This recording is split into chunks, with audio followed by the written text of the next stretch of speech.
On aura l'occasion d'évoquer la littérature de montagne, on aura l'occasion d'évoquer cette réalité très particulière de la montagne et des sports et des activités qui s'y déroulent, mais aussi des peuples qui y vivent, des écosystèmes de la montagne.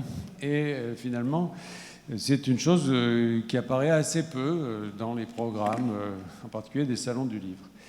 Alors, nous le faisons avec des invités que je vais présenter brièvement et qui auront l'occasion de se présenter eux-mêmes aussi plus longuement.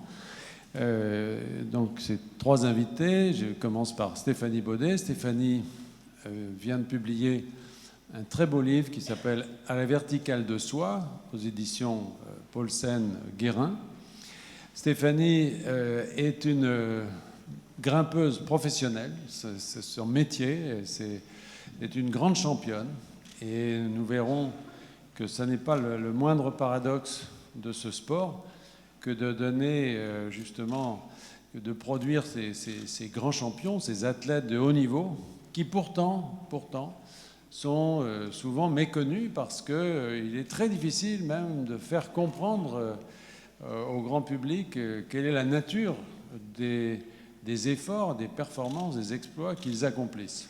Et avec son mari, Arnaud Petit, ils ont ouvert de très grandes voies dans le monde. Ils ont d'ailleurs publié ensemble un livre qui s'appelle Parois du monde, les parois de légende, dans lequel ils présentent de très grandes ascensions qu'ils ont faites dans le monde entier, que ce soit à Madagascar, en Amérique du Sud, dans Patagonie, dans l'ensemble du monde depuis des années. Et nous aurons l'occasion d'en parler un peu plus, puisque là encore, ce sont des choses que le grand public, pour la plupart, ignore complètement.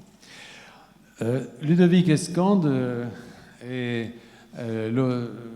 notre éditeur, mais on l'aime bien quand même. Hein, il est éditeur chez Gallimard, c'est aussi un ami, comme quoi tout est possible. Hein, et il a été initié, on en reparlera, à la montagne, puisqu'il a souhaité faire l'ascension du Mont Blanc.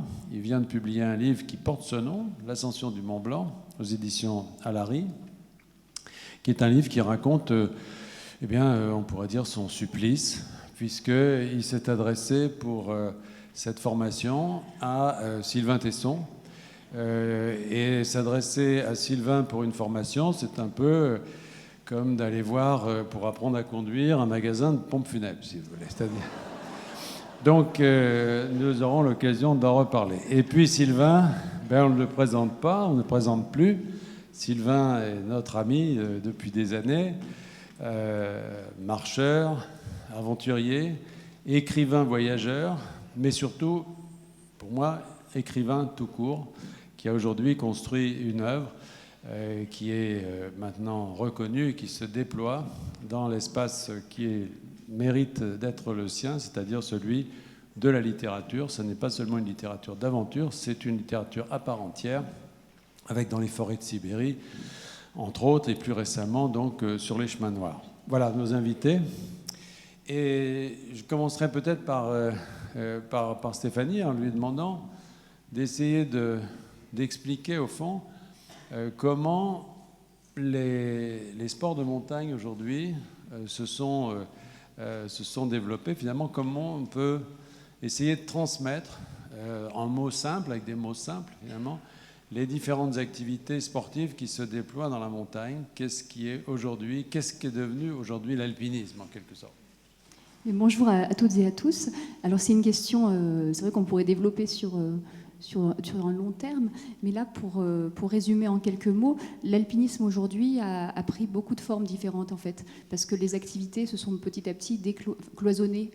On voit aujourd'hui avec, par exemple, la mode de la vitesse en montagne se développer toutes sortes d'exploits incroyables avec des gens qui courent en basket sur un glacier. Donc c'est très très différent des pionniers qu'on voyait encordés avec ces cordes sur des glaciers, avec le piolet à la main, les crampons, les gros sacs à dos. Donc aujourd'hui la montagne est très très variée. Il y a de l'escalade, donc qui consiste à s'intéresser davantage aux rochers, Et donc les grimpeurs, on les différencie un petit peu des alpinistes. Ils peuvent être grimpeurs et alpinistes, mais le pur grimpeur est celui qui va s'intéresser davantage aux parois rocheuses qu'on peut trouver en montagne, mais aussi bien au bord de la mer comme dans les calanques. Voilà.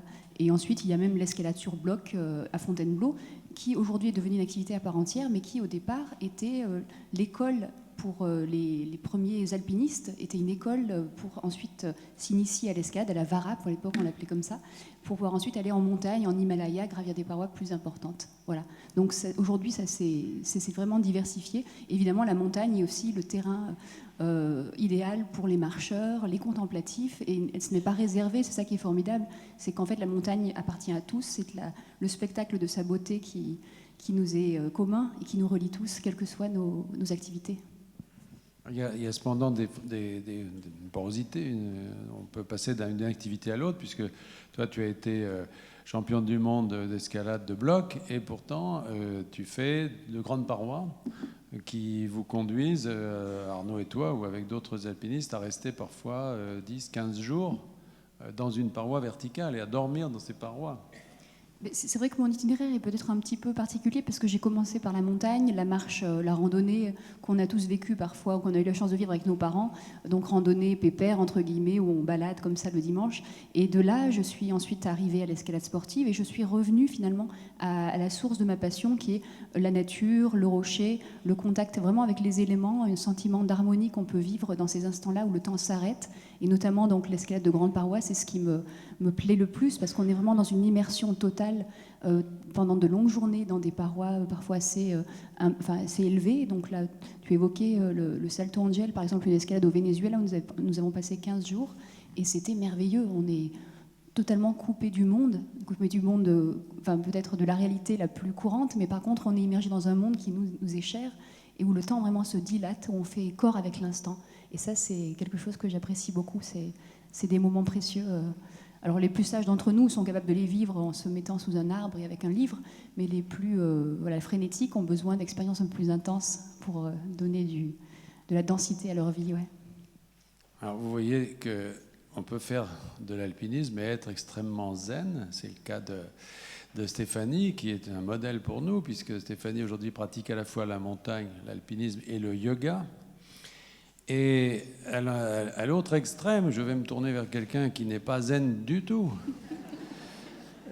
c'est-à-dire notre ami Ludovic, qui s'est retrouvé au bout d'une corde dans une situation où, au contraire, la montagne, et c'est ce qui fait d'ailleurs tout le charme de son livre, a provoqué une intense inquiétude, voire une angoisse, que seules des doses presque mortelles de Xanax ont permis de calmer.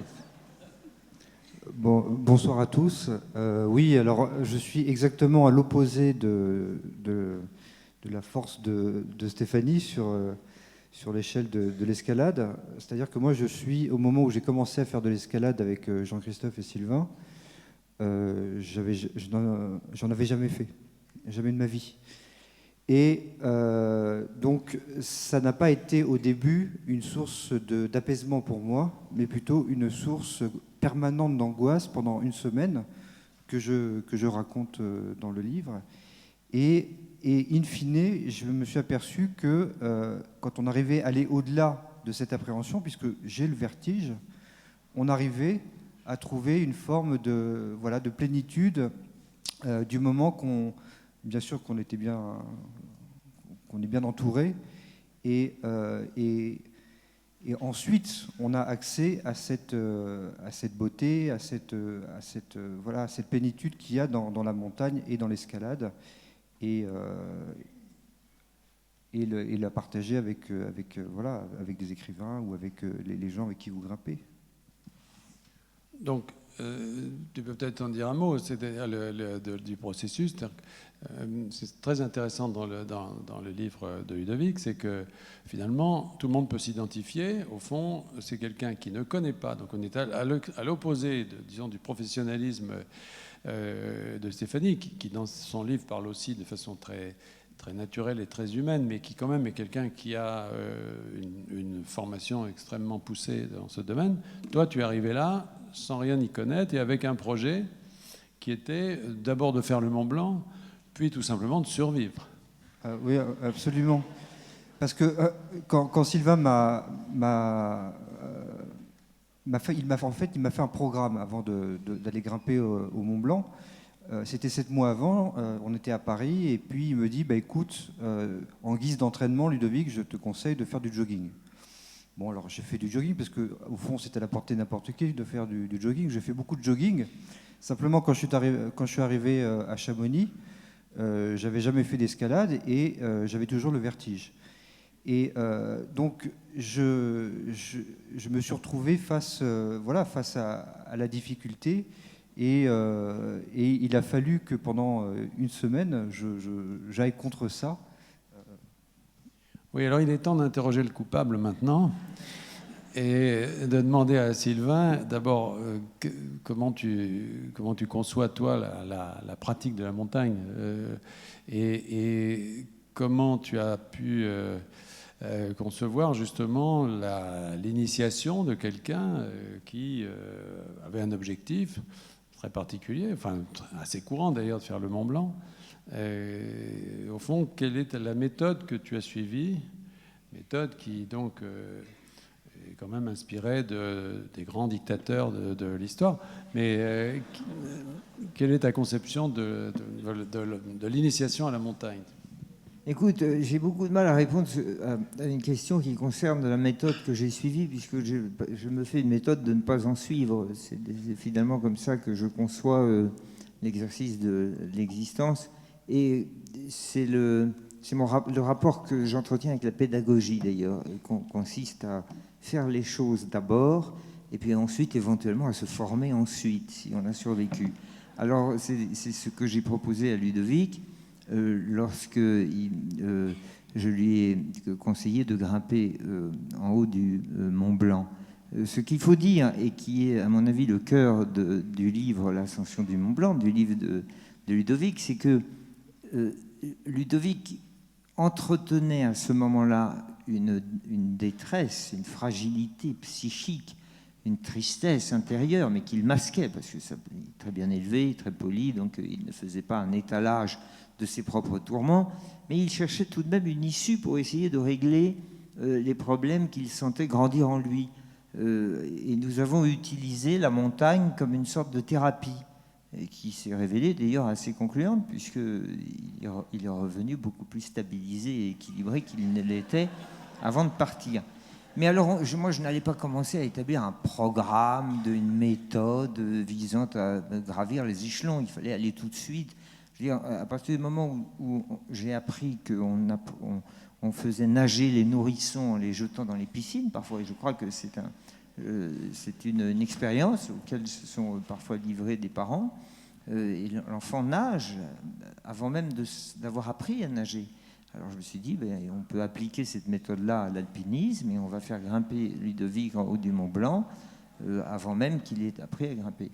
Et je crois que c'est ça qui ressort de son livre. Et en tout cas, moi, c'est comme ça que je conçois l'exercice de l'alpinisme.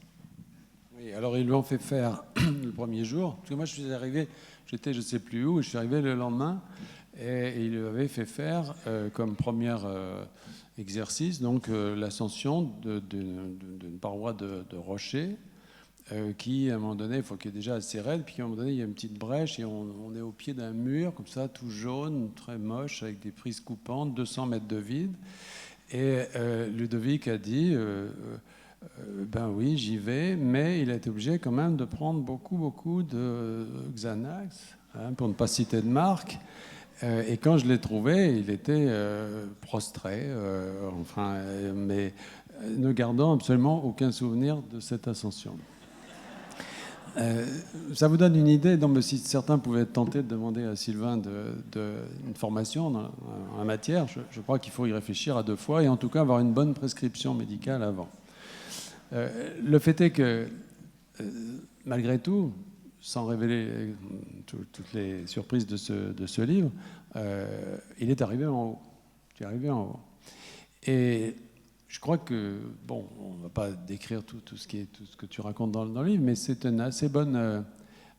finalement, c'est une assez bonne introduction, au fond, pour des personnes qui n'ont pas l'habitude de ça, évidemment avec des gens singuliers, parce qu'il était avec Sylvain, avec moi, et c'était pas tout à fait, on n'est peut-être pas tout à fait, voilà, on a nos habitudes, mais c'est une bonne introduction, disons, à la montagne. Cela dit, pour se décoller un petit peu de cette expérience, qui est très intéressante, je voudrais demander, quand même, tourner vers Stéphanie et savoir aujourd'hui, finalement, qu'est-ce que les pratiquants cherchent dans la montagne. Autrement dit, c'est une question qu'on se pose les uns les autres toujours. Qu'est-ce qu'on vient faire là?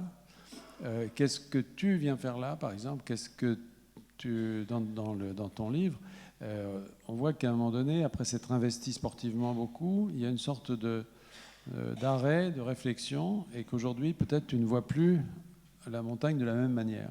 Qu'est-ce que ça représente pour toi aujourd'hui? Mais je crois qu'on peut la vivre, enfin la montagne, à différents âges de la vie, de manière très, très variée, à la fois en tant qu'individu, mais aussi pour les divers pratiquants.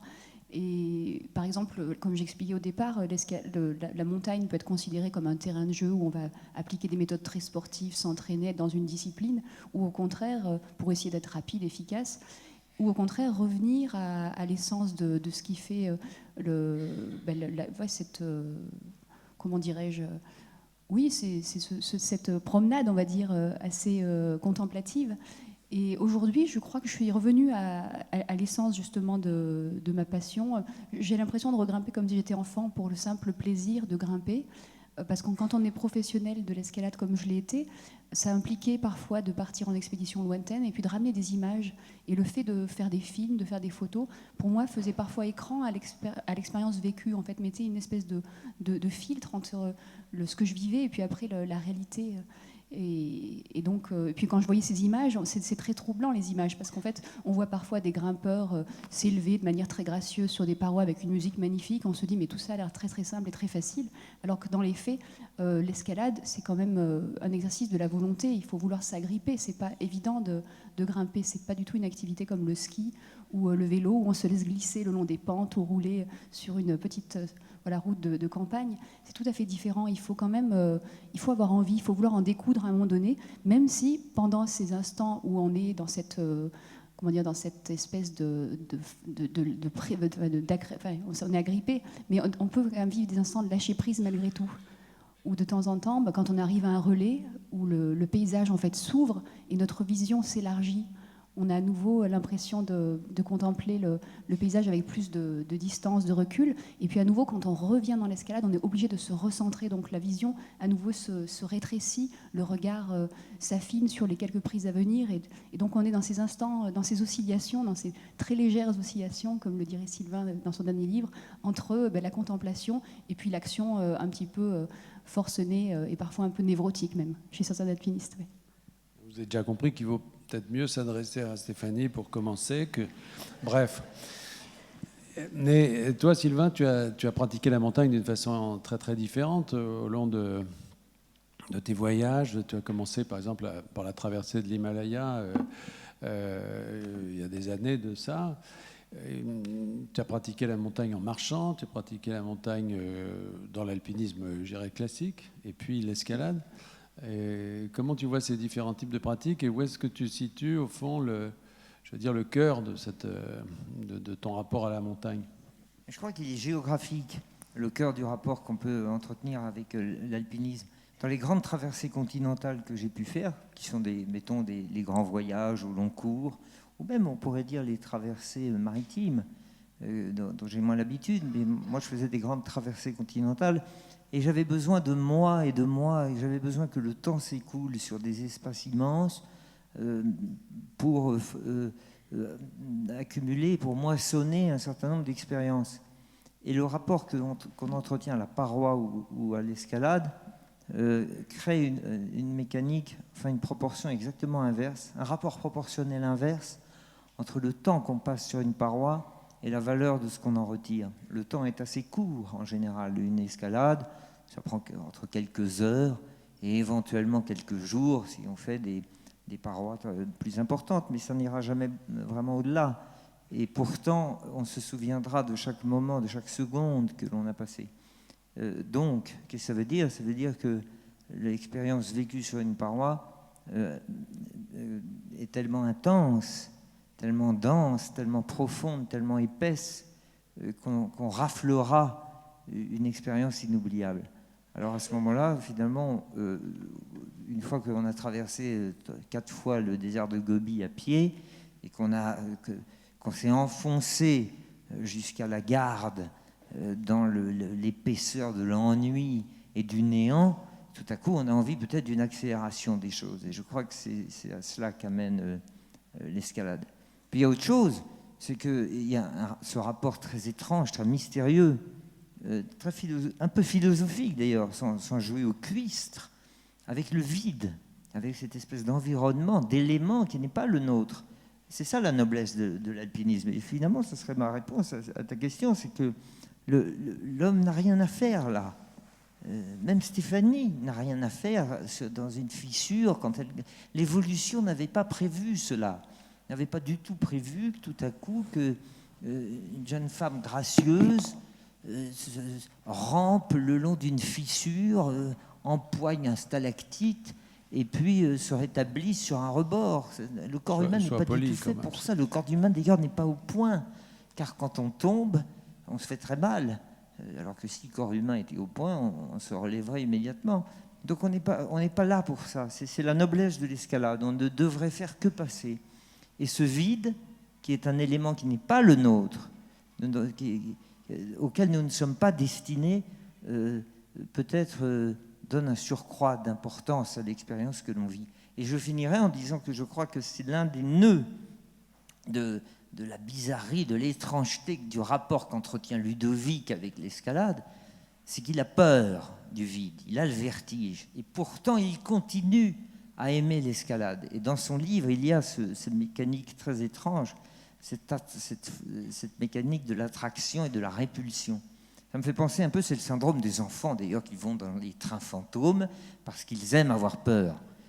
C'est évidemment d'ailleurs le syndrome du train fantôme finit par se prolonger à l'âge adulte dans les histoires d'amour. On sait que l'amour finit mal et pourtant on a envie de continuer. On multiplie d'ailleurs chez certains d'entre nous d'ailleurs les expériences alors qu'on sait qu'elles sont vouées à l'échec et pourtant on a envie de recommencer. Eh bien il y a quelque chose de similaire chez Ludovic. C'est la phrase tellement belle de Jankélévitch qu'on aime à se répéter d'ailleurs avec Stéphanie dans l'aventure, l'ennui et le sérieux. Jankélévitch dit « L'homme brûle de faire ce qu'il redoute le plus ». Mais il me semble que Ludovic brûle de faire ce qu'il redoute. Ce qu'il redoute, c'est grimper. Et pourtant, il y va quand même, même avec des gens comme nous. C'est dire le manque de conservation, de sens de la conservation de lui-même qu'il a. Ludovic, le vide.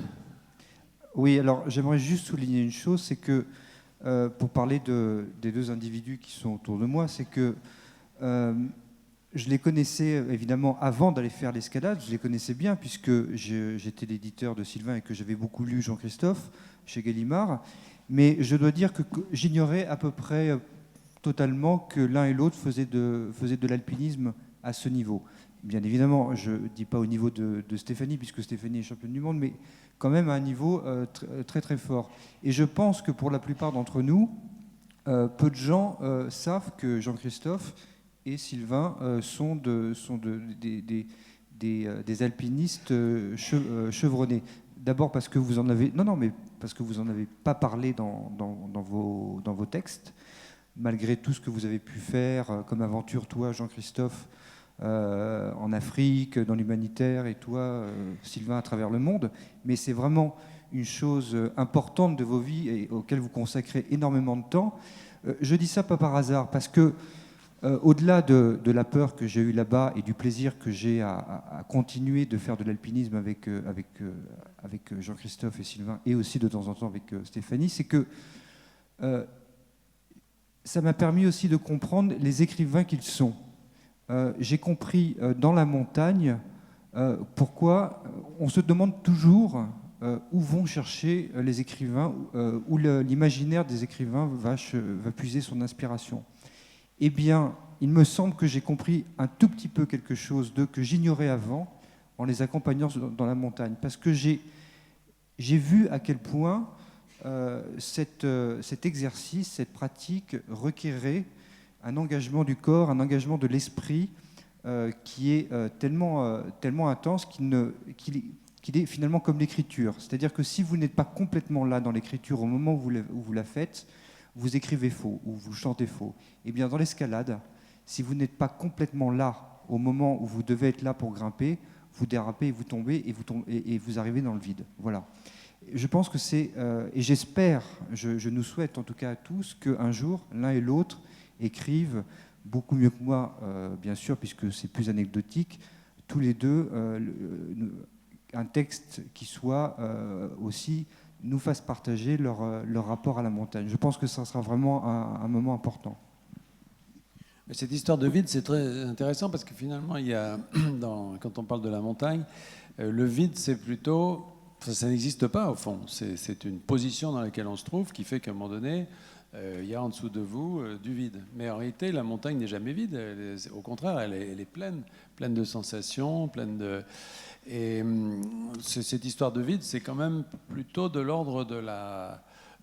je veux dire, c'est une perception, c'est psychologique, parce que toi, tu as ressenti le vide. Sois honnête. J'ai ressenti le vide. Ah ben, j'ai tellement ressenti que j'étais submergé par l'angoisse et que j'ai failli tomber dans les pommes. Et qu'il a fallu quasiment qu'on me donne des baffes pour que je puisse continuer et me raisonner. Et c'est ce qui m'a toujours surpris avec vous, c'est que vous semblez marcher sur les crêtes avec 600 mètres de vide de chaque côté, comme si vous marchiez sur la plage. Mais pour moi, c'est totalement effrayant. Je pense que je n'arriverai jamais à m'habituer à ce type de situation. Ouais, le vide. Toi, tu ressens la présence du vide encore à ton niveau ? Oui, il m'arrive de la ressentir, notamment lorsque certains d'entre vous connaissent peut-être les gorges du Verdon. Ce sont des falaises calcaires profondes. Et la particularité de ces gorges, c'est que pour les grimpeurs, on y accède d'abord d'en haut, on descend en rappel et ensuite on grimpe. Ce qui fait que lorsqu'on jette le rappel, qu'on l'accorde et puis qu'on s'apprête à descendre, on n'est pas encore acclimaté avec cette sensation de vide. Et que contrairement aux escalades plus traditionnelles, où on part d'en bas, on a le temps de voir le paysage évoluer et puis de s'acclimater, d'apprivoiser cette hauteur en fait progressive. Donc il m'arrive vraiment de ressentir ça. Lorsque les parois sont parfaitement lisses et très fuyantes, on regarde à deux fois, on se dit est-ce que mon nœud est bien fait, est-ce que j'ai bien mis mon descendeur pour commencer mon rappel. Enfin, on est vraiment vigilant. Et je repense à cette question que tu posais tout à l'heure. Peut-être que l'expérience pour moi la plus forte en escalade, c'est cet éveil, cette attention constante, pas forcément une projection de choses négatives et de dangers à venir, mais plutôt cette vigilance extrême qui est la nôtre lorsqu'on grimpe. Comme disait Ludovic, quand on n'y est pas, on s'en rend très vite compte. Et l'escalade est presque un révélateur de notre état intérieur. Moi, je le sens vraiment comme ça. Les jours où ça va pas fort, on n'est pas aussi fluide, on n'est pas aussi harmonieux sur le rocher. Et les jours où on est centré, où on est peut-être davantage à la verticale de soi, dans cet alignement intérieur, je trouve qu'on grimpe différemment et ce sont ces états de grâce parfois qu'on vit, ces épiphanies qui ne sont pas non plus toujours là en escalade parce que c'est quand même assez difficile. Je ne sais pas, toi Jean-Christophe, tu as l'impression de toujours être dans ton élément en fait. Ah non, pas du tout. Non, mais moi, je veux dire, je peux avoir une appréhension, quelque chose, mais disons que je ne réfléchis pas en termes de présence ou pas du vide. C'est-à-dire que j'ai plutôt toujours l'impression du plein. C'est-à-dire que je suis plutôt agressé, par exemple, par la présence d'un paysage qu'on domine quand on est sur une paroi, etc. C'est plutôt ça. Mais je ne sais même pas ce que ça veut dire, enfin, cette histoire de vide. Mais bon. Mais en revanche, il y a une... Non, mais je veux dire, pour moi, ce n'est pas une matière, si tu veux. En revanche, ce dont tu as fait l'expérience, toi, en haute montagne, ça, c'est assez particulier, parce qu'on va venir à cette espèce de variété des paysages de montagne, des mondes que représentent les montagnes. C'est vrai que la haute montagne, voire la très haute montagne, que moi, je n'ai pas pratiqué, je ne suis jamais en Himalaya, je n'ai jamais fait de sommet très élevé. Le plus haut que j'ai fait, c'était l'Elbrus. Mais c'est vrai que la haute montagne, même en France, dans le massif du Mont-Blanc, par exemple, introduit à un paysage qui n'est pas humain. C'est un paysage minéral. Et c'est peut-être ça aussi qui t'a un peu agressé, non ? c'est en fait la haute montagne, c'est là où j'ai ressenti, c'est là où j'étais le plus serein d'une certaine manière. Justement à cause ou grâce à cette sérénité, parce que là, tout à coup, quand vous passez au-delà de 4000 mètres, même sur un plan purement physiologique, votre cœur s'accélère parce qu'il y a moins d'oxygène. Du coup, vous faites plus attention aux gestes que vous faites parce qu'ils vous coûtent davantage. Vous êtes plus concentré. Et en étant plus concentré, vous vous focalisez davantage sur ce qui vous entoure et ce qui est beau. Et ce n'est qu'une seule expérience, puisque c'est celle du Mont Blanc, mais les 800 derniers mètres, c'est peut-être l'un des plus beaux spectacles qui m'ait été donné de voir, justement parce que j'étais dans cet état très particulier que, me semble-t-il, crée la haute montagne, un moment de focalisation où on ne pense plus à soi-même, mais on est complètement tourné vers l'extérieur et on guette tout ce qui vous arrive, notamment à 5 heures du matin, quand le soleil se lève sur la chaîne du Mont Blanc, c'est absolument incroyable. Il y a des couleurs comme jamais j'en avais vu. Il y a toutes les nuances du orange, du vert, du bleu. Enfin, c'est tout ça dans le silence. Enfin, voilà, c'est absolument somptueux. Pour moi, c'est ça la haute montagne, si je devais résumer. Et toi, Sylvain ? Oui, si je peux me permettre un tout petit ajout à ce que vous venez de dire sur la notion du vide. Il y a une chose qui est étonnante dans la littérature de montagne qui existe, en tout cas jusqu'au livre de Ludovic, c'est que la question du vide est assez absente, et celle du vertige aussi. Les alpinistes n'en parlent pas. Et d'ailleurs, assez récemment, je ne sais plus depuis combien de temps, depuis quelques décennies, s'est forgé un néologisme, enfin c'est pas un néologisme d'ailleurs, mais c'est un mot, le recours à un mot pour désigner le vide d'une manière beaucoup plus amicale, qui est le gaz. Les alpinistes ne parlent pas du vide, les grimpeurs ne parlent pas du vide, ils parlent du gaz. Alors est-ce que c'est un gaz hilarant, est-ce que c'est un gaz intoxicant, est-ce que c'est un narcotique, je ne sais pas, mais c'est un gaz. C'est un gaz, alors quand on est comme ça, on flotte dans le gaz, c'est beaucoup plus agréable finalement que d'être submergé par l'angoisse du vide. Alors je crois que c'est à ça que doit amener la familiarité avec la montagne, c'est à transformer l'impression du vide en une amitié avec le gaz. Et il faut s'asseoir dans le gaz et être là dans cette espèce de flottaison pneumatique, et on est beaucoup plus rassuré quand on pense être dans le gaz que dans les effroyables gouffres, comme on disait au XIXe siècle. Il y a toute une littérature romantique au début du sentiment de la nature, au début du XIXe siècle, quand Charles Nodier fait son voyage dans les Alpes, quand Chateaubriand va voir les Alpes, il parle toujours des gouffres amers, des effroyables crevasses, c'est-à-dire que la montagne est hostile. Ils ne sont pas encore dans le gaz, ils sont encore dans une notion d'inimité avec le vide. Alors que le vide, c'est très agréable. Parce que quand vous êtes accroché, vous ne risquez rien.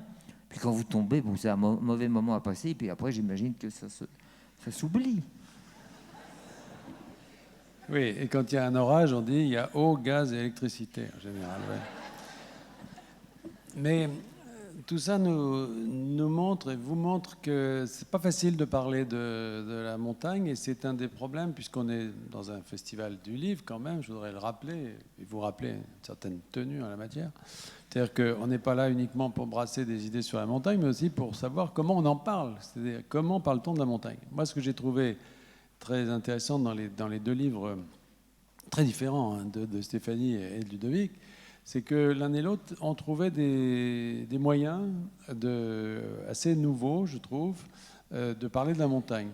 Parce que il faut bien dire que la littérature de montagne est un peu en panne depuis les années 40, disons depuis Frison Roche, depuis les grands classiques de l'alpinisme un peu presque caricatural, mais enfin en tout cas qui mettait en scène des guides avec le client qui voulait avancer alors que le guide voulait rentrer, machin, etc. Bon, on a trouvé, enfin il y a une espèce de panne un petit peu de la créativité. Hein.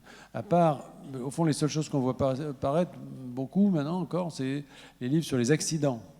Les accidents à l'Everest, les accidents... Bon, mais au fond, on ne sait plus tellement parler de montagne, et notamment des montagnes telles que tu la pratiques, c'est-à-dire cette escalade de haut niveau, très compliqué de la faire partager. Et toi, tu as trouvé, par exemple, dans ton manière de présenter les choses, une sorte de vision très intime, un parcours, disons, qui fait que, là encore, sans connaître forcément ce sport, on peut comprendre comment on peut y trouver la révélation de soi, etc. Donc, peut-être dire un mot, d'ailleurs, de point de vue que tu as adopté pour raconter cette histoire.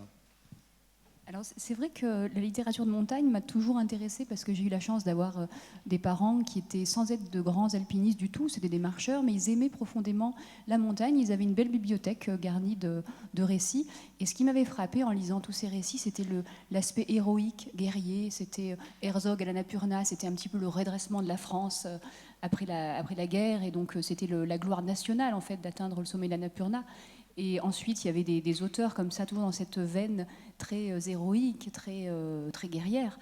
Et j'avais été touchée par quelques récits qui sortaient de cet esprit quand même de sérieux assez imposant, quoi. C'était viril.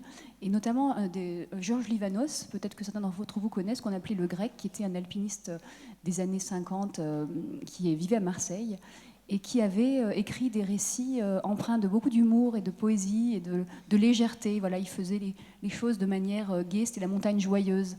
Alors, donc Jean-Christophe, tu évoquais ces accidents, ces tragédies, et je trouve que la montagne, c'est loin d'être cela, et c'est aussi des moments de joie et des moments d'extase assez incroyables. Et plus tard, à l'âge de 20 ans, je me souviens d'un éblouissement en lisant un petit livre de Chantal Mauduit, qui avait été titré « J'habite au paradis ». Et ce qui m'avait frappé, c'est que pour la première fois, je lisais quelque chose qui me ressemblait. Il y avait une sensibilité. J'avais trouvé vraiment une inspiration. Elle était fantasque, joyeuse, elle était poète, elle peignait des vers sur sa tente au pied des 8000 qu'elle allait gravir. Et j'avais trouvé ça fabuleux. Quand on a 20 ans, on se dit, bon, il y a autre chose. On peut parler de la montagne autrement. Et puis petit à petit, ça a mûri en moi toutes ces années parce que j'aime beaucoup écrire et je crois que l'écriture et la pratique de l'escalade me permettent de réunir ces deux polarités que j'ai peut-être en moi de goût pour la contemplation et puis de goût pour l'action. Et donc voilà, dans ce livre, j'ai essayé de parler de l'intérieur, vraiment de ce que je vivais aussi en tant que femme, parce que c'est quand même un milieu assez masculin, surtout, même s'il se féminise beaucoup ces dernières années, parce que l'escalade en fait est un sport très très adapté aux femmes, qui convient très bien à toutes les morphologies, et puis que les femmes sont douées pour l'escalade, je trouve. Mais à l'époque où je la pratiquais, notamment dans les grandes paroisses, c'est quand même assez masculin. Et donc comment aussi vivre en tant que femme dans ce milieu où on est de passage, qui est assez hostile, avec toujours des compagnons masculins. Moi, en ayant la chance de vivre cela quand même avec Arnaud, donc mon compagnon de cordée et de vie. Donc c'était aussi parler de l'escalade en couple, comment grandir en fait, et comment mon cheminement s'est forgé d'une pratique assez axée au départ sur la performance, avec ses compétitions, ses grandes expéditions un peu ambitieuses, et ensuite ce retour vraiment à quelque chose de plus doux et de plus ajusté à ce que mon corps est finalement. Je ne suis pas une armoire à glace, donc il faut aussi savoir parfois ralentir et puis trouver d'autres façons de continuer à se faire plaisir sans être dans une frustration que peuvent éprouver des sportifs de niveau qui d'un seul coup, ne pouvant plus faire les choses au niveau qui était le leur à une époque, se retrouvent frustrés en fait et déçus et n'ont plus le goût. Et moi j'aurai toujours le goût, quel que soit mon âge, quelle que soit ma pratique, le goût simplement de marcher, de contempler, de se réjouir, de s'émerveiller de ces instants dont tu parlais, tu arrives au sommet d'une montagne et là le paysage est juste fabuleux et de se nourrir de ça, c'est fabuleux, cette gratitude du matin qui se lève, persévérer dans l'esprit du petit matin. Ça va même au-delà, dans la mesure où tu fais état directement d'un certain nombre de failles de santé notamment. Tu es une asthmatique, tu le racontes, tu as vécu des deuils familiaux avec la perte de ta sœur. Très jeunes qui t'ont marqué. Et au fond, c'est ça que je trouve très humain dans cette façon de parler de la montagne, c'est-à-dire d'en parler, non pas comme quelqu'un qui gravit tel truc, etc., mais quelqu'un qui, au fond, lutte contre ses propres faiblesses, en fait. Oui, après je crois que par exemple, donc la perte de ma petite sœur qui est décédée à l'âge de 15 ans, à l'époque où moi j'en avais 20, a été je crois déterminante dans le choix de vie qui a été le mien, parce que c'est vrai que c'était voilà, j'ai senti qu'il fallait que je vive absolument ce qui me paraissait essentiel, qu'il fallait que j'aille droit à l'essence même de ce qui bouillonnait en moi, et ça a été une espèce de porte, en fait, je pense pas de fuite, mais plutôt de s'engouffrer dans ce qui nous paraît une évidence, quoi. Et donc même les expériences les plus douloureuses parfois peuvent s'avérer, je dirais pas positives parce que c'est terrible, mais faire germer en nous ce qui vraiment est l'essentiel, quoi. On en discutait souvent avec mon frère, et je crois que mes parents ont eu cette belle parole. Ma maman en particulier m'a dit « suis ton cœur ».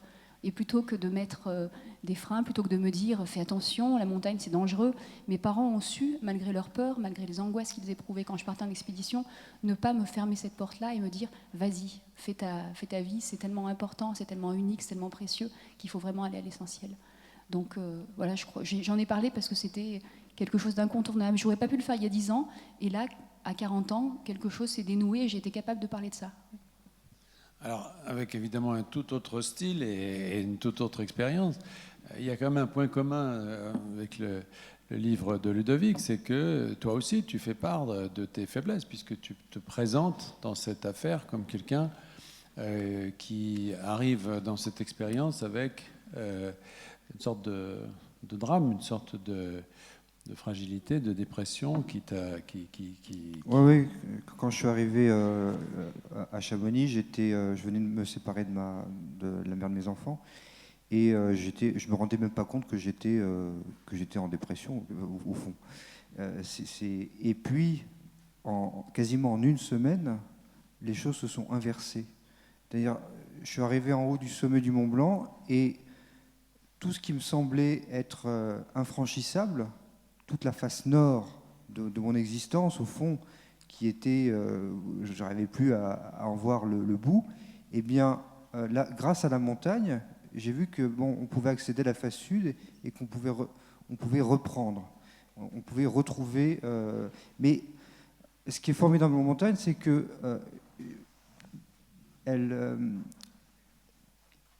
chacun a sa mesure là-bas. La montagne n'est pas faite que pour les exploits. On peut tout à fait trouver, n'importe qui peut trouver son niveau en montagne. Voilà, c'est pas simplement parce que vous faites des choses extrêmement difficiles. Chacun a la possibilité de faire un exploit en montagne, et c'est ça qui est assez fascinant. C'est ça que j'ai découvert. Et j'ai aussi appris une chose, c'est que dans notre pays, où on a l'impression que chaque morceau du territoire est complètement a été découvert, que l'histoire est passée par là, il reste en montagne, que ce soit dans les Pyrénées ou dans les Alpes ou ailleurs, il reste, quand vous êtes accroché à une corde, vous vous rendez compte à quel point il reste là des endroits qui sont encore à découvrir, et que malgré toute la technologie qui peut s'imposer partout, quand vous êtes au milieu d'un massif, vous êtes au milieu de nulle part, et tout peut arriver. Et c'est ce tout qui peut arriver qui évidemment change complètement la donne, puisque dans le milieu dans lequel nous vivons, rien ne peut arriver, puisqu'il n'y a presque plus de surprises. En montagne, tout peut arriver. C'est aussi ça qui m'a plu et qui m'a donné envie de continuer. Par exemple, toi, je sais, Sylvain, que tu as traversé des lieux, des montagnes, il n'y a même pas longtemps, pour ne citer que le Pamir, où tu m'as dit qu'il y avait des sommets qui sont... c'est tellement vaste qu'il y a des sommets qui ne portent pas de nom encore, qui sont encore à baptiser. C'est absolument inouï de penser ça aujourd'hui, où chaque endroit de la planète a une photo sur Google Maps et tout a un nom. Voilà, est-ce que moi, sur la conquête, Oui, finalement, ce que tu évoques là nous ramène à l'histoire de la littérature de montagne. La montagne me semble un obstacle davantage que quelque chose qui relie. Ça, c'est une évocation anthropologique de ce que peut représenter la montagne pour l'homme. Davantage quelque chose d'hermétique, un obstacle, un écran, plutôt que quelque chose qui relie les hommes. Et c'est la raison pour laquelle je pense qu'on se leurre un peu en imaginant qu'il y a une littérature de montagne. Je crois qu'il n'y a pas de littérature de montagne en réalité. Bon, il y a quelques livres, évidemment, qui ont empoigné la montagne et qui en ont fait le décor d'une narration. Certes, d'accord, il y a la montagne magique. Il y a des post-romantiques allemands qui toussent leur tuberculose dans des transats, dans les sanatoriums. Ok. Il y a quelques romans de Frison Roche, Jean-Christophe les a cités, d'accord, formidable. Il y a quelques décors de théâtre où on a inventé une petite mise en scène avec des histoires. Mais au fond, il n'y a pas l'Odyssée de la montagne, il n'y a pas le Moby Dick de la montagne, il n'y a pas les grands poèmes, il n'y a même pas la traversée de l'Atlantique. Il n'y a pas eu un Chateaubriand qui a raconté l'équivalent de la traversée de l'Atlantique dans la montagne. Enfin bref, il me semble que la montagne, bizarrement, a échappé à la littérature, au traitement littéraire. Pour les raisons que tu évoques là, parce que anthropologiquement, c'est un obstacle que les hommes n'ont pas véritablement fini encore de parcourir. Tu le dis à l'instant, tu dis qu'il n'y a pas toujours de nom sur les sommets. Et puis deuxièmement, il y a peut-être, je ne suis pas légitime moi pour essayer de trouver des explications, mais peut-être y aurait-il une explication technique, ce qu'évoquaient Jean-Christophe et Stéphanie à l'instant. C'est-à-dire que pour aborder la montagne, il faut tout un arsenal technologique compliqué auquel on ne comprend rien. Et même nous, qui sommes des alpinistes amateurs, on ne comprend pas toujours. Il y a des tas d'objets, il faut planter des pitons, il faut mettre le bon piton dans la bonne fissure, il faut accrocher le bon mousqueton, on ne comprend rien, c'est pénible. Tout ça fait que probablement, pour ces raisons anthropologiques d'obstacles et techniques un peu rébarbatives, la montagne a échappé à l'usage, enfin au versement de son espace dans la littérature. Voilà, enfin, c'est ce que je pense. Une petite chose que j'ajoute, c'est que c'est très dommage parce que là, on revient à l'intitulé précis de cette petite conversation que nous avons sur la liberté, je crois. Tu avais nommé cette intervention la montagne espace de liberté. C'est tout à fait regrettable que la montagne n'ait pas été davantage empoignée comme sujet de littérature parce qu'elle offre une possibilité d'expression de la transgression. Je crois que c'est ça aussi qui a plu à Ludovic, c'est qu'une cordée est d'abord un carnaval au sens transgressif du terme. Une cordée, ce sont des hommes. D'abord, ce sont des relations humaines très vivables, parce qu'on est séparés, on ne se voit pas beaucoup, on a 50 mètres entre l'un et l'autre, on ne se voit qu'à un moment, on s'échange 2-3 mousquetons, on repart, c'est vivable. On n'est pas là comme ça pendant des heures à converser avec un voisin, quoi. C'est une chose abominable. Non, c'est une relation humaine vivable et c'est une occasion d'exprimer une forme de liberté et de transgression. D'ailleurs, il y a tout un courant. Moi, si j'étais un étudiant, enfin, malheureusement, je ne suis pas un intellectuel, mais si j'étais un chercheur en anthropologie ou en philosophie, d'ailleurs, j'essaierais de faire un jour un travail sur les noces entre l'alpinisme et l'anarchie. Il y a certainement quelque chose de tout à fait... enfin, peut-être Stéphanie a-t-elle des lumières là-dessus, parce qu'elle connaît davantage l'univers des alpinistes planétaires. Il y a quelque chose qui attire l'anarchiste, celui qui veut tout à coup sortir du faisceau des lois et du légalisme et qui va vers la montagne, parce que la montagne lui offre la possibilité d'exprimer sa soif immense de liberté. C'est pas qu'on fait ce qu'on veut en montagne, mais c'est que c'est simplement le jeu de la mort et de la vie qui impose ses lois et ses règles. Et du coup, ça, c'est un dispositif légal auquel on veut bien obéir quand on est très épris de liberté. Et d'ailleurs, j'apporte une preuve à ce que je dis là.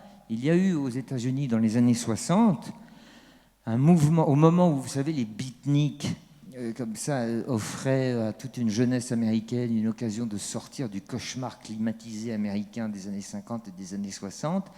Tous les Kerouac est parti sur la route, Burroughs est parti draguer des petits garçons dans la médina de Tanger, Ginsberg, tout. Enfin, vous voyez très bien ce que c'est que le mouvement beatnik, ce qu'il a incarné existentiellement, littérairement. Eh bien, il y a eu des gens qui se sont servis des parois aux États-Unis pour incarner cette révolte de la jeunesse contre le cauchemar climatisé, comme disait Miller, américain. Et ce sont des alpinistes qui se sont échinés à tracer des voies dans les grandes parois du Yosemite et qui vivaient là une forme d'expression de la transgression. Il y a même l'un d'eux, qui s'appelait Ridwell, qui a écrit un livre dont le titre dit exactement ce que je suis en train d'essayer d'évoquer. Le titre s'appelle « Défonce verticale ». Vous voyez le genre, quoi. Nous sommes là dans une expression anarchisante, dans une recherche de la liberté, de la transgression par l'alpinisme, avec en plus une sanction majeure, qui est la mort si jamais on fait un faux pas. Donc c'est très beau. Ça ne sont pas uniquement des discours abstraits sur la recherche de la liberté. Ça me plaît beaucoup. Et je conclue en disant que je trouve dommage, pour ces raisons-là, que la montagne n'ait pas davantage servi de combustible au brasier de la littérature. C'est tout à fait regrettable.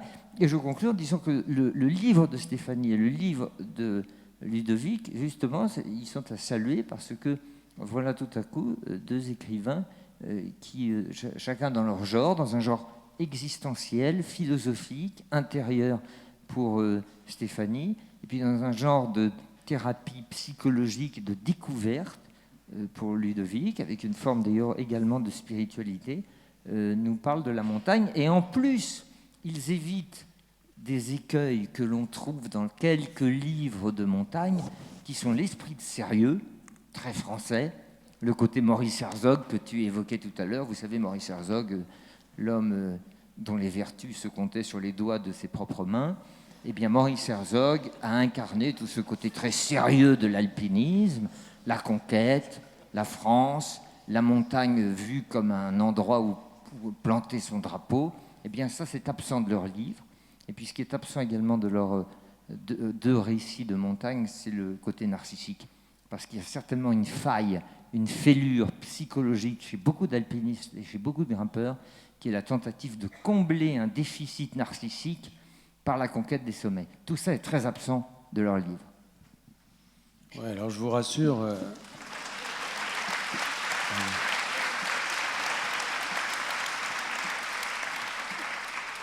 Je vous rassure, quand on grimpe avec Sylvain, ce qu'on a encore fait la semaine dernière, qu'on est deux sur une cordée, il ne tient pas des discours aussi élaborés. Hein.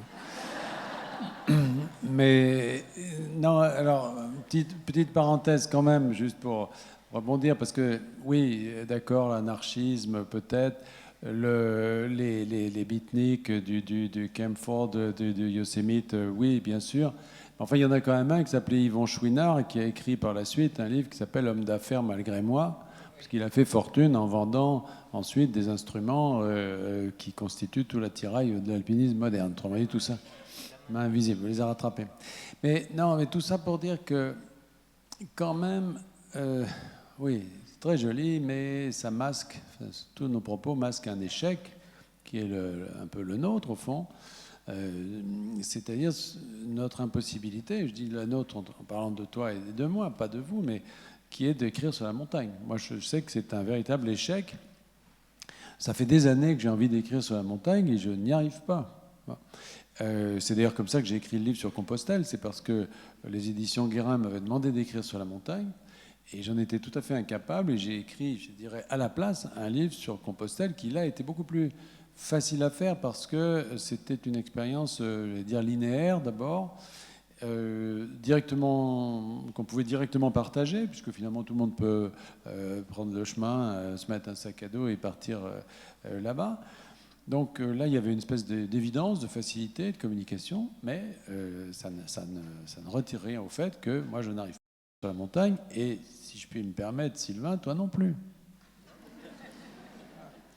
Alors qu'eux deux ont trouvé quelque chose d'assez extraordinaire, c'est-à-dire par des voies différentes. Un, parce que Ludovic, il n'y connaissait rien. Et l'autre, Stéphanie, parce qu'elle maîtrise parfaitement cet art, ce sport, mais aussi cet art, qui était de parler de ça. Et c'est vrai que d'un point de vue romanesque, par exemple, aujourd'hui, c'est compliqué d'arriver à parler de la montagne. Il y a un très beau livre qui m'a fait connaître, d'ailleurs, là, que j'ai terminé, d'ailleurs, je ne l'ai pas rendu, mais de Paolo Cognetti, un Italien qui vient d'écrire un livre qui s'appelle « Les 8 montagnes », qui est un livre absolument magnifique sur la montagne. Mais, et c'est là que je voudrais en venir, puisqu'on arrive vers le terme de ces conversations, mais je voudrais qu'on descende un peu des sommets, qu'on descende un peu de la haute montagne, parce que la montagne, c'est pas seulement la haute montagne, c'est aussi la montagne humaine, la moyenne montagne. Et moi, ce qui me frappe, c'est que finalement, si on va brièvement en haute montagne, on habite en moyenne montagne. C'est mon cas, c'est ton cas, vous y venez très souvent, on y séjourne. C'est finalement le séjour humain, il est en moyenne montagne, il n'est pas en haute montagne. Et le livre de Cognetti, là-dessus, que je vous recommande vraiment, enfin, c'est un livre qui parle de cette montagne humaine, c'est-à-dire il y a les hauts sommets, bien sûr, autour, mais ça se déroule dans une montagne qui est celle des troupeaux, qui est celle des forêts, qui est celle des pâturages, des alpages, etc., et qui est extrêmement humaine. Et alors cette montagne-là, finalement, on n'arrive pas tellement à en parler non plus, en fait, mais ça serait peut-être plus facile, non, Stéphanie ? Oui, en fait, je crois que la montagne aussi, on peut en parler, notamment à travers le voyage, parce que c'est le livre de Paolo Cognetti, je ne l'ai pas encore lu, mais je pense qu'il évoque peut-être une montagne qui est en passe presque de disparaître, celle qui était vraiment vécue par des gens, il y avait des bergers en montagne, il y avait le paysage était façonné par l'homme totalement. Et on retrouve finalement ces paysages qu'on est en train de perdre petit à petit en France, on les retrouve en voyageant. Par exemple, ceux d'entre vous qui ont pu aller au Maroc ou dans le Haut-Atlas, on est touché par le fait que cette montagne est encore labourée, chaque petit arpent de terre est façonné en restant pour cultiver quelques petits champs d'orge ou de blé. Et moi, c'est ce qui me frappe beaucoup, c'est se retrouver ces paysages. Peut-être que je ne suis pas allée tellement au Népal ou au Tibet, mais toute cette montagne qui est encore vécue et profondément vécue au sens quotidien et non pas sacralisée par un exploit et puis après on redescend dans la vallée ou on retourne dans sa ville, mais qui est peut-être la montagne la plus humaine et en même temps la plus austère et peut-être laborieuse, qui est une montagne où on y met profondément ses mains et son cœur et on vit avec elle.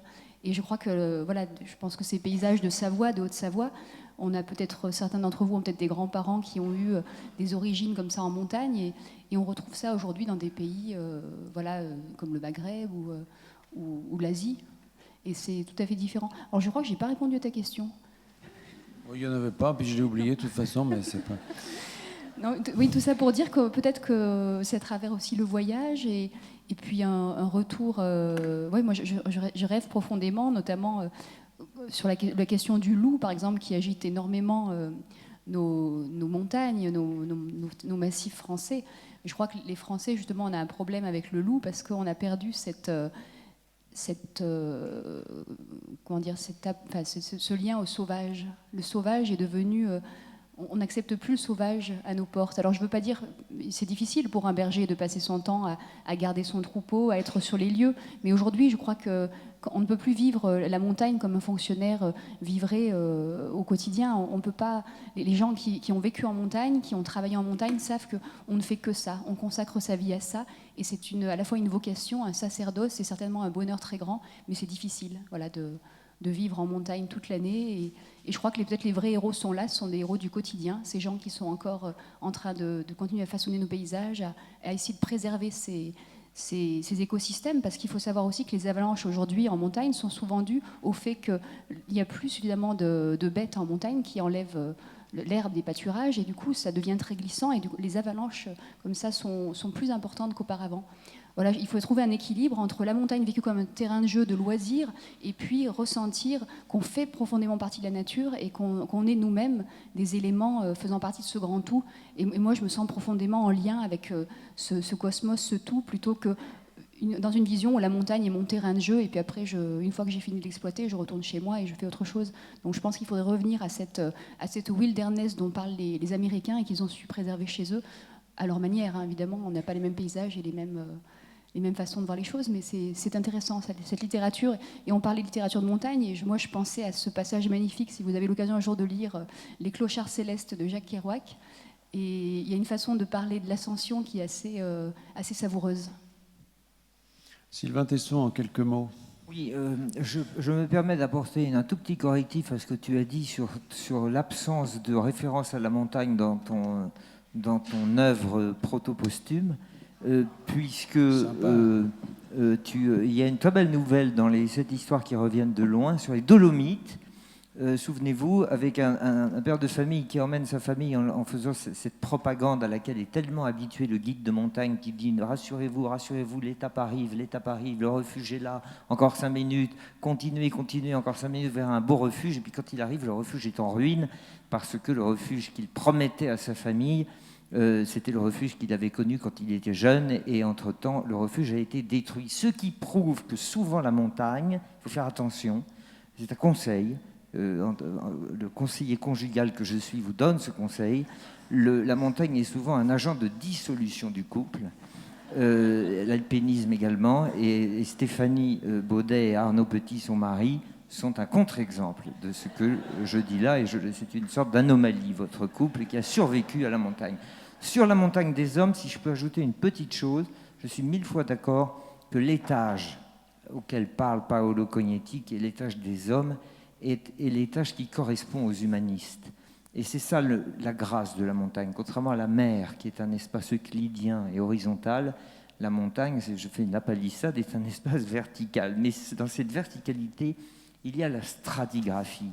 C'est merveilleux, les étages. Et selon le penchant de sa psychologie, de son sentiment et selon son inclination, on peut décider d'aimer la montagne des arbres, d'aimer la montagne des hommes, d'aimer la montagne, je ne sais pas moi, des vaches, d'aimer la montagne des ermites et des moines au Tibet, ou bien, selon que l'on soit un peu fâché avec le genre humain, avec ses semblables, selon que l'on soit un peu plus misanthrope que la moyenne, on peut décider de préférer des pierriers, l'étage des lichens, et puis ensuite, alors après, quand on est vraiment fâché avec le vivant, on va jusqu'au sommet, et puis on passe sa vie à errer dans les glaciers. Enfin, de temps en temps, il faut redescendre parce que c'est pas bon physiologiquement.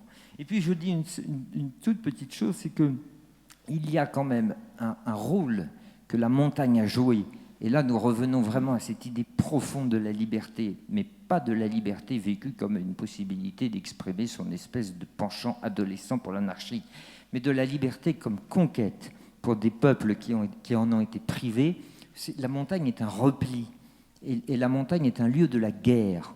Il y a dans les Dolomites, quand on fait de l'escalade dans les Dolomites, on est confronté à une expérience incroyable, qui est qu'à chaque fois qu'on est dans une paroi, on est sur un champ de bataille, mais un champ de bataille au sens propre du terme. Les Italiens et les Autrichiens, quand ils se sont battus dans les années 20, dans les années de la Première Guerre mondiale, dans le Haut-Adige, puisque les Autrichiens aimaient tellement l'Italie qu'ils voulaient en reprendre un morceau, alors ils se sont mis à combattre là-bas pour prendre la partie italienne de l'Adige. Et les Italiens ont creusé des tunnels dans les parois, ils ont installé des canons, de l'artillerie. Il y a eu une guerre qui a été sanglante, qui a été terrible. La montagne a été véritablement un champ de bataille, et on le vit quand on est là-haut. Et après, quand on s'intéresse à ce sujet-là, on s'aperçoit que partout, que ce soit dans l'Atlas, que ce soit dans les montagnes du Tour Abdin, à la frontière entre la Turquie et la Syrie, que ce soit dans les montagnes kurdes, évidemment, à chaque fois qu'il y a eu une pression de conquête, il y a des peuples qui se sont repliés dans les montagnes, et la montagne les a accueillis et leur a permis tout à coup de survivre comme dans des îlots. Voilà, je trouve ça très beau. Et tout cela montre que Mauriac, paix à son âme, il doit être en train de célébrer la messe en ce moment sur un nuage. Mauriac disait cette phrase qui franchement est la seule stupide qu'il ait prononcée. Dans son bloc-notes de l'Express, il a écrit il n'y a pas de mauvaise pensée en haute altitude. C'est vraiment une phrase de Bordelais qui n'est jamais montée ailleurs que sur, je sais pas moi, sur un tonneau.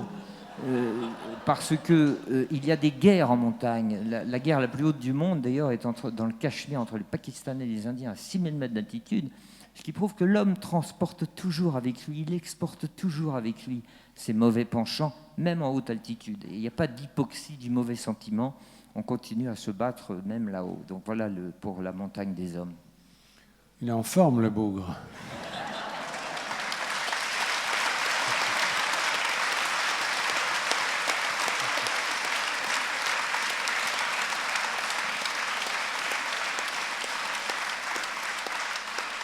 Je ne sais pas s'il est d'usage et surtout si l'équipement le permet d'avoir des questions de la salle. Je ne sais pas comment ça se... Si, je crois que c'est possible. Donc si vous souhaitez poser des questions à Stéphanie, à Sylvain, à Ludovic, à moi-même, je vous y invite. Vous avez parlé de littérature, vous avez oublié Samy Vell. Comment le mettez-vous dans votre monde littéraire? Samy Vell, qui était mon voisin au Contamine. Non, mais il appartient quand même à cette génération des Frison Roche, etc. Hein, un petit peu, c'est avec ses aquarelles très éthérées. Et, quelqu'un veut parler de Samy Vell, non? Non. Enfin voilà, écrivain classique, disons, mais qui n'épuise pas le sujet de ce qui se passe ou ne se passe pas dans la littérature de montagne aujourd'hui. Est-ce qu'il y a une autre question avant que tout le monde s'enfuit, là? Madame?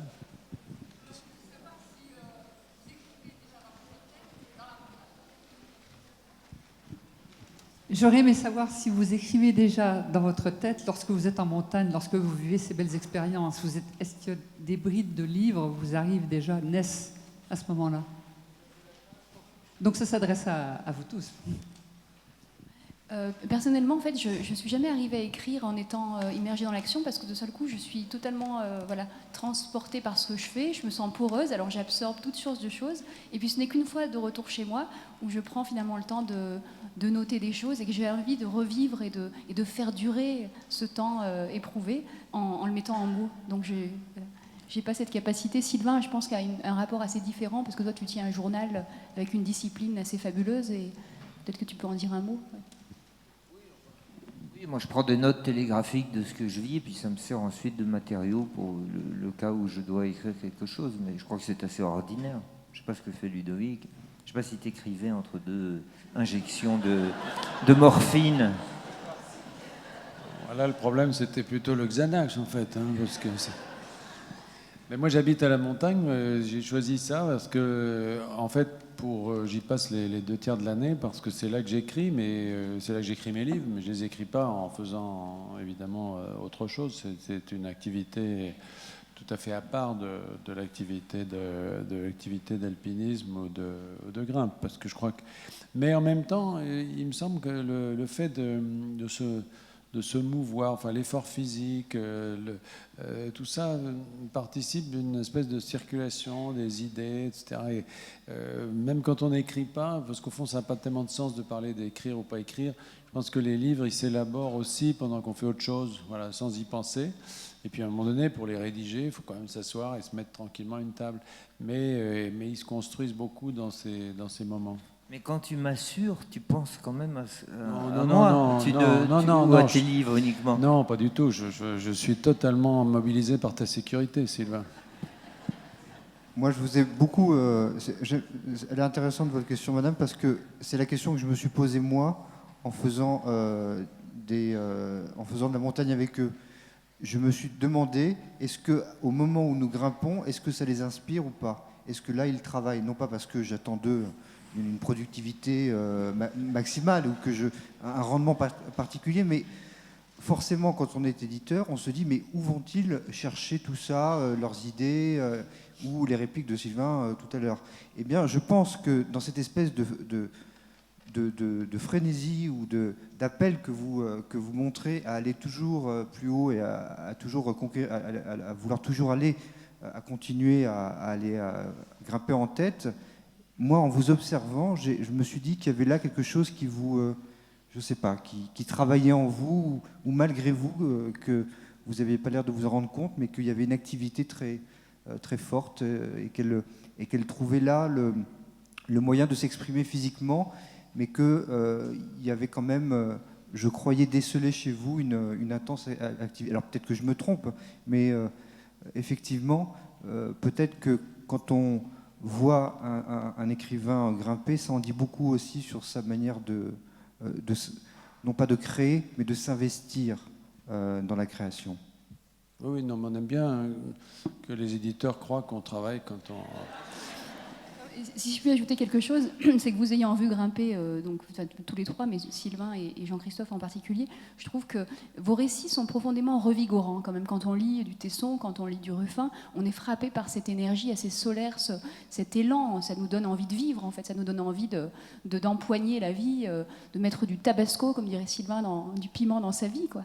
Et donc, je me dis peut-être que ce plein air, cette attirance pour les grands espaces, cette vie au quotidien, parce que tu es constamment en montagne quand tu es à Saint-Nicolas, et je me demande quand même si ça participe pas de cet élan et de cette vitalité que tu as en toi, cette grande énergie, et que vous avez tous les deux. Ouais. Tu veux dire par opposition à l'Académie française, par exemple Oui, c'est vrai que... Les Américains ont un rapport beaucoup plus lié entre, regardez Jim Harrison, regardez Kerouac, ont un rapport beaucoup plus lié entre le corps de l'écrivain et l'aventure. Ce qui est moins le cas dans notre pays. On a une littérature tout aussi intéressante et tout aussi vivace aujourd'hui, mais je trouve que chez et Sylvain et chez Jean-Christophe, il y a, comme chez certains grands auteurs américains, ce rapport sans complexe avec le corps, avec l'activité, et que c'est pas ou d'un côté le cerveau ou d'un côté le corps. Et voilà, vous êtes assez à part, je trouve, Si, je trouve. Oui, mais il ne faut pas en conclure qu'il y a un rapport proportionnel entre l'activité que l'on exerce et l'inspiration que l'on peut sentir naître en soi. Ça serait trop facile. Ça voudrait dire qu'il suffit d'aller courir les crêtes pour tout à coup écrire des livres. Et là, ça n'est pas le cas. Et de la même manière, à l'inverse, il n'y aurait pas eu une littérature de la sédentarité. Or, elle existe. Il y a même une littérature de prison. Il y a même Gramsci, dans son cachot, qui a écrit des choses superbes. Ce qui prouve que, hélas, il ne suffit pas de mettre en branle la machine pour que, par un principe de thermodynamique, il y ait une production de fumée intellectuelle. Ça serait merveilleux. Et de la même manière, il y a une super... Moi, je suis passionné par les sanatoriums. Peut-être est-ce un présage. Mais d'ailleurs, c'est une forme de littérature de montagne, le sanatorium, puisque les sanatoriums sont en montagne. Il faudrait faire un jour un salon du livre de montagne dans un sanatorium, avec toute cette littérature comme Marcel Sauvageau qui a écrit ce livre qui s'appelait Laissez-moi sur les amours dans les sanatoriums. C'était un livre superbe. Voilà, elle est le contre-exemple de cette idée qu'il suffirait d'aller prendre le soleil et de s'exposer dans les photons dans la haute altitude pour que tout à coup jaillissent les idées. Ça serait merveilleux, mais malheureusement, c'est pas ça qu'ils disent. Je pense que, bien sûr. D'ailleurs, il y a un salon dans les sanatoriums, puisque le salon de Passy, il est à... si tu veux, la prochaine fois, on t'emmènera... une ordonnance. Mais maintenant, ils ont été transformés. C'est les soviétiques, les Russes, les ex-soviétiques qui les achètent par appartement, parce qu'ils trouvent ça joli. Mais enfin bon. Non, mais c'est pas ça, je crois, dont on parlait. C'est le fait que il y a une sorte de... Enfin, là, en France, on a...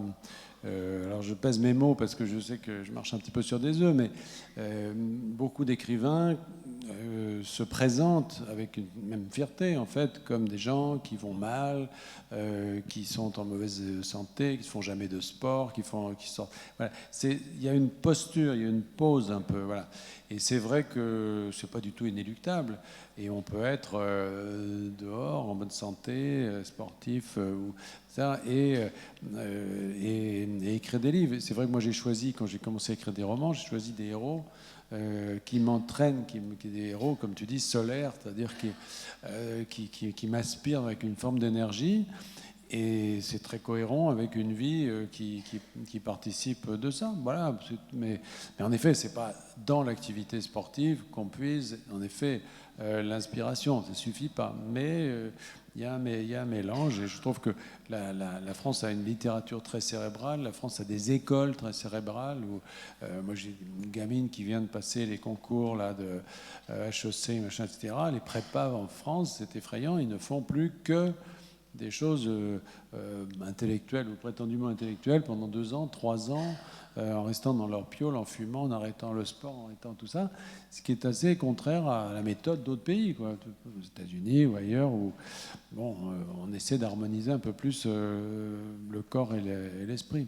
Voilà, mais enfin bon, je propose de reprendre une dernière question et puis de conclure d'une façon... Je ne sais pas si le micro... Oui, merci. Monsieur Ruffin, est-ce que votre expérience, votre marche vers Compostelle a été une expérience marquante ou très marquante dans vos voyages? Et j'ai la même question pour Monsieur Tesson par rapport aux forêts de Sibérie. Je présente mes excuses à Madame et à Monsieur parce que je ne connais pas vos voyages et vos multiples déplacements. Merci. Allez-y, la question pour Sylvain. La même question, est-ce que les forêts de Sibérie ont été un moment déterminant ou marquant parmi vos voyages, comme à M. Ruffin pour Compostelle? Oui. Enfin, moi, Compostelle, je l'ai fait pour des raisons très particulières. C'est parce que j'avais vécu pendant 3 ans un peu comme la reine d'Angleterre, là, comme ambassadeur, etc. Enfermé, en réalité, enfermé dans une espèce de cage dorée qui est celle de la République. Et j'avais besoin de récupérer une forme de liberté. Donc ça a été effectivement important dans cette mesure-là, pour tourner cette page, pour reprendre pied dans une vie normale, je dirais, et pas uniquement cette vie protégée. Mais en fait, la partie du chemin qui m'a le plus remué, j'allais dire, spirituellement, c'est justement la partie qui se déroule en montagne. C'est-à-dire, c'est la traversée des Asturies, quand on part d'Oviedo, qu'on traverse qu'on rejoint les terres, l'intérieur des terres, qu'on monte. Et là, j'ai trouvé que justement, c'était une expérience qui n'était plus une expérience linéaire uniquement, mais une expérience d'ascension et donc d'épanouissement spirituellement beaucoup plus forte. Voilà. Et c'est tout. Sylvain, Oui, bien sûr que ça a été un moment marquant dans ma vie. Vous présentiez vos excuses à Stéphanie Baudet et à Ludovic Escande parce que vous n'avez pas encore lu leur livre, mais je vais apporter une réponse à laquelle je crois ils pourraient souscrire. Il me semble que nous essayons de manière différente, bien entendu, à des degrés différents, mais tous les 4, nous essayons de demander à la géographie, au réel, à cette chose qui manque tant dans les études spéculatives et abstraites françaises, nous essayons de demander au monde, en fait, par une forme d'amour pour la vie et d'appétit pour le monde, des réponses, des issues, des inspirations. Alors, Stéphanie, c'est aux parois de haute difficulté. Ludovic, c'était au Mont Blanc, à un moment très particulier de son existence. Moi, c'était à la forêt, à la taïga de Sibérie. Jean-Christophe, c'était à cette grande marche sur les chemins de pèlerinage. Mais finalement, tout ça est la même chose. C'est-à-dire, c'est la demande de l'esprit ou de l'âme, je ne sais pas comment il faut appeler ça, mais d'essayer de tirer dans une expérience vécue. Voilà, de tirer dans une expérience vécue une source d'inspiration. Et en fait, au fond, en réalité, je suis parfaitement d'accord avec ce que vient de dire Jean-Christophe, à savoir que nous, hélas, dans ce pays, en France, à cause du cartésianisme, à cause du dualisme, à cause de la French Theory, à cause de je ne sais plus qui encore, mais à cause de cette espèce d'amour pour l'abstraction spéculative, nous considérons qu'un intellectuel doit être un peu souffreteux et nous considérons qu'un athlète doit être légèrement débile. C'est un peu ça, hélas. Et ce n'est pas du tout le cas des anglo-saxons. Et je crois que tout ce que nous avons demandé à nos expériences vécues, réelles et palpables, eh bien c'est cela, c'est de nous apporter une forme de sève. Stéphanie, un petit mot pour conclure. Oui, moi c'est ce que je suis tout à fait d'accord avec Sylvain. En fait, je recherche aussi cette confrontation au réel, et je finirai juste par ce vers de Rimbaud qui disait étreindre le réel rugueux. Et pour moi, quoi de plus réel, quoi de plus concret que le rocher, que la matière à laquelle on se confronte, et on est dans cette nudité, on est dans ce face à face, et on retrouve une animalité aussi, un corps, et avec toutes ces possibilités. Donc, en tout cas, merci beaucoup de votre écoute. Merci à tous.